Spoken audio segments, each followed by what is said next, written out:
आपला विजय झालाय, पहिली काय प्रतिक्रिया? आज नांदेड जिल्ह्याच्या जनतेने या लोकसभेच्या निवडणुकीमध्ये माझ्या पारड्यात भरभरून मतं दिली आणि त्यामुळं माझा या ठिकाणी विजय झाला। मी नांदेड जिल्ह्यातल्या मतदारांना माझ्या वतीनं मी या ठिकाणी अभिनंदन करतो, आभार मानतो। अशोक चव्हाणांसारखा दिग्गज नेता ज्यांच्या नावाने हा जिल्हा ओळखला जातो, त्यांनी भाजपात प्रवेश केला, त्याचा काहीच फरक पडला नाही का? गणित झालं असेल, मतदारांनी का नाकारलं बीजेपीला? अशोक चव्हाण हे पूर्वाश्रमीचे काँग्रेसचे नेते आहेत। आम्ही 10 वर्ष त्यांच्या हाताखाली काम केलं आमदार म्हणून, पण अचानक त्यांनी काय निर्णय घेतला, त्यांच्यावर कुठला दबाव आला, ते BJPमध्ये गेले। पण हे लोकांना सहन झालं नाही, कारण ज्या लोकांनी त्यांच्याकरता मारामाऱ्या केल्या, केसेस नोंदवले, त्यांच्यावर एवढं प्रेम देत असताना त्यांनी न सांगता त्यांनी आपला हा निर्णय घेतला, त्याच्यामुळे जनतेमध्ये असंतोष आहे। मुस्लिम अशोक चव्हाणांमुळे तुमचा विजय झाला? आता मला तसं म्हणावं लागेल, अशोक चव्हाण गेले नसते तर मला उमेदवारी मिळाली नसती। अशोक चव्हाण गेल्यामुळे मला उमेदवारी मिळाली। अशोक चव्हाण जाणं, भाजपात जाणं तुमच्यासाठी चांगलंच झालं। अशोक चव्हाण भाजपामध्ये गेल्यामुळे मी आज खासदार झालो। त्यांचा जनतेचा राग होता का? जनतेचा राग होता, बिलकुल।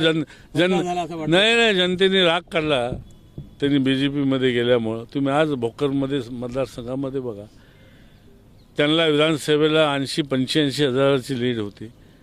आज भोकर मतदारसंघामध्ये साधारणतः 2-3 हजारची लीड, 200-300ची लीड BJPला आहे। म्हणजे लोकांना अमान्य होतं ते। निवडणूक कशी झाली? निवडणूक तर चांगल्या वातावरणामध्ये खेळी मिळते।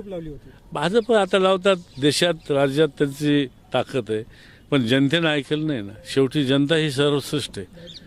जनतेनं हातात घेतली निवडणूक आणि जनता जे ठरवेल ते बस, जनशक्तीचा विजय, पराभव झाला। मराठा आंदोलनाचं जे फॅक्टर आहे आणि इतर कोणते फॅक्टर म्हणतात तुमच्या विजयाच्या क्षेत्रात? आज जरांगे पाटलांनी जो आंदोलन केलं, खरं म्हणजे त्याचा परिणाम या ठिकाणी मला काँग्रेस पक्षाला म्हणून फायदा झाला। त्यांनी जाहीर केलं होतं की BJP सोडून तुम्हाला ज्या पक्षाला मतदान करायचे ते करा। लोकांनी मला मतदान माझ्या पारड्यात पाडलं। दुसरी गोष्ट, सन्माननीय अशोकराव चव्हाण हे BJPमध्ये पलायन केले।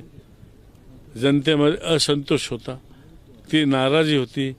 तिसरी गोष्ट, या 10 वर्षामध्ये मोदी सरकारने सर्वसामान्य लोकांच्या हिताच्या दृष्टीने कसलेही निर्णय घेतले नाहीत। आज या देशामध्ये महागाई आहे, सुशिक्षित बेकारी वाढली, शेतीमालाला भाव नाही, व्यापाऱ्यांना GST द्यावी लागते, हे अनेक प्रकरण ह्या 10 वर्षामध्ये आज जनता सोसत आहे। म्हणून जनतेने सुद्धा हे कंटाळून आज काँग्रेसच्या पाठीशी, आणि तुम्ही बघा महाराष्ट्रामध्ये कौल सर्वसाधारण काँग्रेसच्या पाठीशी उभा टाकले।